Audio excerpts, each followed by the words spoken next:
નમસ્કાર દર્શક મિત્રો, આપ નિહાળી રહ્યા છો સાઈ ગ્રુપ મીડિયા હાઉસ દ્વારા સંચાલિત નવસારી લાઈવ અને ઝટપટ ન્યૂઝ અને નવસારી લાઈવના આરોગ્ય કાર્યક્રમની અંદર ફરી એકવાર આપનું હાર્દિક સ્વાગત છે।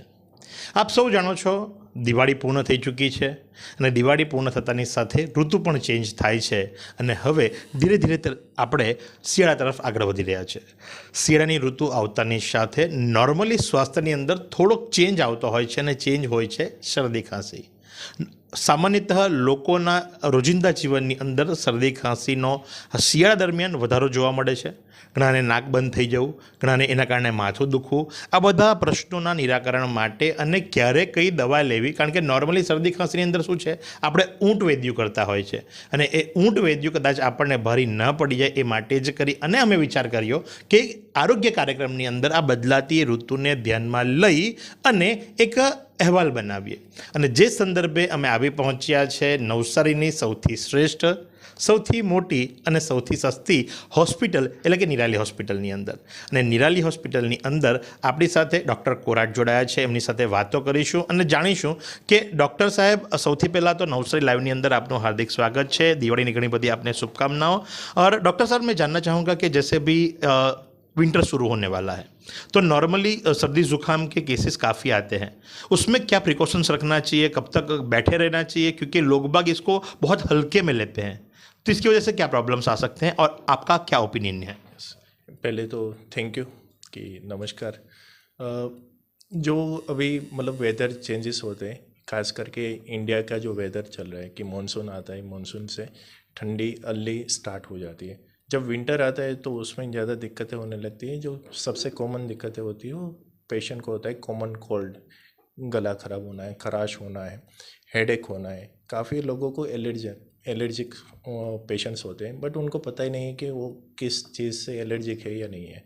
जैसे हमारे में कॉमन कोल्ड होता है यहाँ पे, खास करके गुजरात के, तो हम इग्नोर करते हैं ज़्यादा कि कोई कफ सिरप ले लेते हैं, कुछ ले लेते हैं और हम इग्नोर करते रहते हैं। बट विंटर में ऐसा नहीं करना चाहिए। विंटर में आपको अगर रिकरेंट कोल्ड कफ होते हैं, नोज़ ब्लॉक होते हैं, हेडेक होते हैं, तो वो कॉमनली होता है साइनस की वजह से। बिकॉज आपका जो विंड चलता है, कोल्ड विंड है, उसकी वजह से रिकरेंट साइनस के एपिसोड्स होते हैं। खास करके देखिए कि इसका ट्रीटमेंट करना ज़रूरी है, अदरवाइज ये इन्फेक्टिव साइनस में भी कन्वर्ट होता है।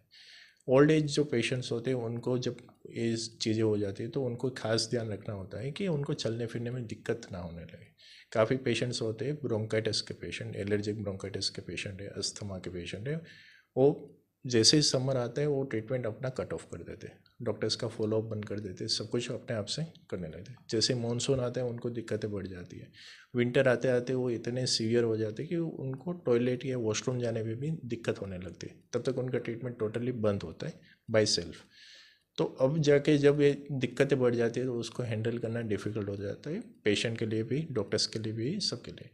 और हो सकता है कि उनको हॉस्पिटलाइज करना पड़े, ये सब चीज़ें होती हैं। तो काफ़ी कॉमन चीज़ें जो विंटर में हमें ध्यान रखनी चाहिए। पहली चीज़ है कि मॉर्निंग में अगर आप फोगी वेदर है, ऐसा वेदर, और आपको ऑलरेडी एलर्जी का या ब्रोंकाइटिस या अस्थमा के पेशेंट हो या तो कोई और बीमारी है, तो उसको आपको केयर करना है कि अर्ली मॉर्निंग विंड में या फोगी जो वेदर होता है उसमें ना निकले तो अपना प्रिकॉशन लेके निकले, जैकेट से कुछ भी पहन के निकल ले। शाम के वेदर में भी थोड़ा सा इशू रहता है, तो इन लोगों को मेनली जो कंफर्ट वाला जो वेदर रहता है वो आफ्टरनून का सन लाइट वाला जो वेदर रहता है वो रहता है। खास करके ट्रीटमेंट अपना कंटिन्यू करें, या तो अगर आपको पहले से कोई बीमारी थी और अभी जाके आपको कोई सिम्टम्स विजिबल हो रहे हैं, आपको फील हो रहा है, कंजेशन फील हो रहा है, कुछ भी फील हो रहा है, तो आप अपने जो भी फिजिशियन है, डॉक्टर है, उनसे आपको वापस कंसल्ट करिए। आपका जो भी ट्रीटमेंट पहले चलता था उसको रीस्टार्ट करवाइए, क्योंकि ट्रीटमेंट कट करने से आपका वो बेटर नहीं होगा, डे बाय डे आपका वर्सन होता जाएगा। सर जी, मैं आपको यहीं पे स्टॉप करना चाहूँगा और एक दो क्वेश्चंस जो जनरल होते हैं वो मैं पूछना चाहूँगा। जैसे आपने बताया कि ब्रोंकाइटिस है, अस्थमा है, या फिर जो है तो भाई साइनस है, तो इन सब चीज़ों के पेशेंट को ज़्यादा क्योर रखनी चाहिए होती है।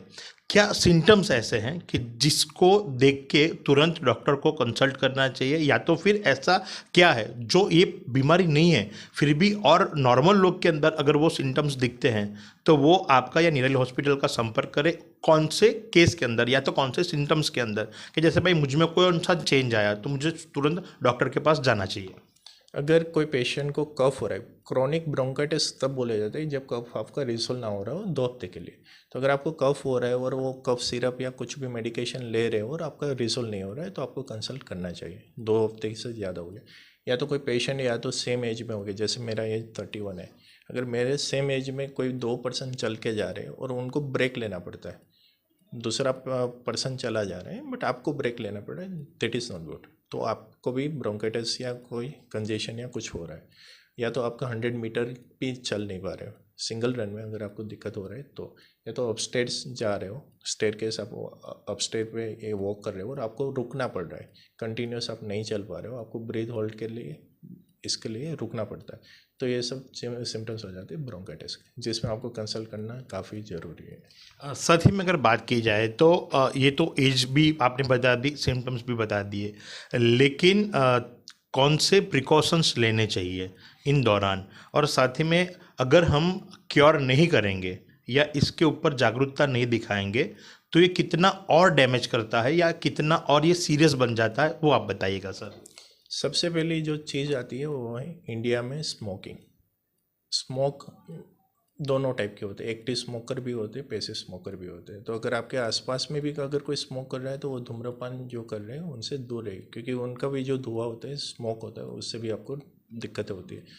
काफ़ी फीमेल पेशेंट्स आते हैं कि उन्होंने तो कभी स्मोक नहीं किया बट फिर भी उनको ब्रोंकाइटिस क्यों है। जो हमारी पुरानी मतलब लास्ट जनरेशन जो है उसमें चूल्हा का यूज़ ज़्यादा होता था, तो चूल्हा में जो धुआं आता है उससे हाउस होल्ड जो हम बोलते हैं ये स्मोक होता है, उससे ज़्यादा दिक्कत होती है। काफ़ी टीचर्स आते हैं कि हमने तो कभी स्मोक नहीं है, हमने ऐसा कुछ काम नहीं किया है कि हमें क्यों हो रहा है, उनको होता है चौक डस्ट।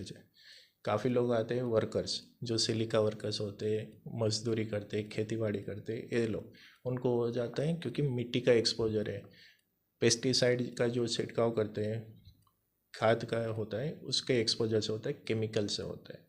तो इन सब लोग हाई रिस्क पे रहते हैं ब्रोंकाइटिस और इन सब के। तो अगर इनको कोई भी सिम्टम्स विजिबल होते हैं कि जैसे कफ हो गया, क्रॉनिक कफ हो गया, चलने में दिक्कत हो रही, कुछ भी हो रहा है, तो उनको अर्ली एज अर्ली विजिट करना चाहिए, अपना जांच करवानी चाहिए, एक्सरे और एक स्पायरोमेट्री, 2 चीज़ आपको इनफ है डायग्नोस करने के लिए। तो स्पायरोमेट्री एंड एक्सरे मिनिमम इतना रिक्वायरमेंट हो रहता है, बट आपको एज चेक करवा लेना चाहिए। તો જે પ્રમાણે આપે સાંભળ્યું એ મુજબ કે ડૉક્ટર સાહેબે સંપૂર્ણ માહિતી આપી છે, નાની એજની અંદર પણ ચાલતા ચાલતા તમને થાક લાગે, તમારે શ્વાસ લેવા માટે ઊભું રહેવું પડતું હોય, કે ત્યાર પછીથી દાદર ચડતી વખતે તમને શ્વાસ અટકતા હોય, કે ત્યાર પછીથી ત્યાં સુધી જણાવી દીધું કે એક્ટિવ અને પેસિવ સ્મોક એટલે કે તમે પોતે પણ ધૂમાડાથી દૂર રહો અને બીજાને પણ ધૂમ્રપાન ન કરવા દો.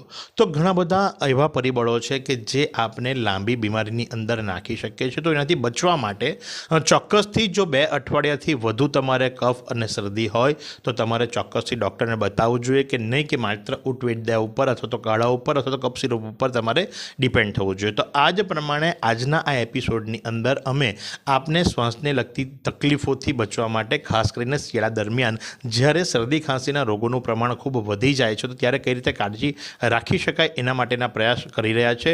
अंतिम सवाल सर मैं आपसे पूछना चाहूँगा कि अगर थोड़ा बहुत है तो चलो घर पे दिखा दिया, लेकिन जैसे आपने बताया कि 2 हफ्ते से ज़्यादा हो गए तो डॉक्टर को मिलना चाहिए. निराली हॉस्पिटल के अंदर कौन कौन सी सुविधा है, और आप तो खुद है ही, तो यहाँ पे किस प्रकार की ट्रीटमेंट की जाएगी और वो ट्रीटमेंट कैसे रहेगी? निराली हॉस्पिटल में हम अभी full time respiratory physician available है। हम स्पायरोमेट्री स्टार्ट कर रहे हैं, स्पायरोमेट्री से हम बेटर डायग्नोसिस कर पाएंगे, एक्सरे सुविधा है, सब कुछ है। आपको मतलब हम रूटीनली कैंप भी करते हैं, फ्री ऑफ कॉस्ट जो कैंप होते हैं उसमें आप आइए, आप इसमें भाग लीजिए। सेकेंड है हम COPD क्लिनिक भी लॉन्च कर रहे हैं, 2nd and 4th Saturday 9 to 1 around हमारा टाइमिंग रहेगा। उसमें हम COPD क्लिनिक जो फ्री ऑफ कॉस्ट रहेगा, उसमें हम आपको स्पायरोमेट्री प्रोवाइड करेंगे। जिन जिन लोगों को इस जितनी भी चीज़ें बताई गई उसमें अगर कोई भी दिक्कत है, उस दिन आके वो COPD क्लिनिक का भी फ़ायदा ले सकते हैं।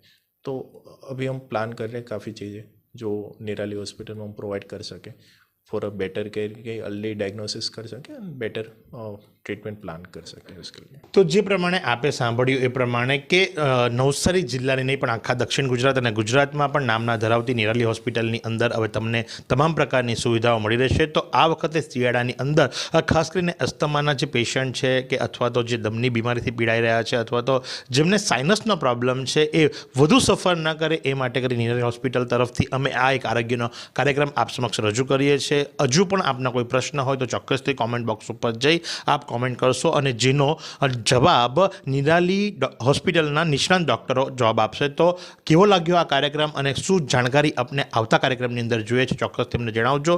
તો આજના આ આરોગ્ય કાર્યક્રમ માટે માત્ર એટલું જ. કેમેરા પર્સન સાહિલ રાજપૂતની સાથે હું મહેશ ભટ્ટ. નિહાળતા રહો નવસારી લાઈવ. શું તમે શરીરના સાંધાના દુખાવાથી પીડાઈ રહ્યા છો કે પછી તમે કોઈ સ્પોર્ટ્સ ઇન્જરીથી પીડાઈ રહ્યા છો? લકવાની બીમારી બાદની પીડા સહન કરી રહ્યા છો? શું તમને સ્પાઇનલ પ્રોબ્લેમ છે? તો આ તમામ દુખાવાને હવે બાય બાય કરી દો, કારણ કે માસ્ટર ડિગ્રી ધરાવતા ખૂબ જ અનુભવી ફિઝિયોથેરાપિસ્ટ ડૉક્ટર અમિત પટેલ પાસે તમે આ તમામ સમસ્યાઓનું સચોટ નિદાન કરાવી ફરીથી નોર્મલ જિંદગી જીવી શકો છો. તો સરનામું નોંધી લો. Comprehensive care centre, DD street, library પાસે, અનુરાગ સારીઝની લાઇનમાં, નવસારી.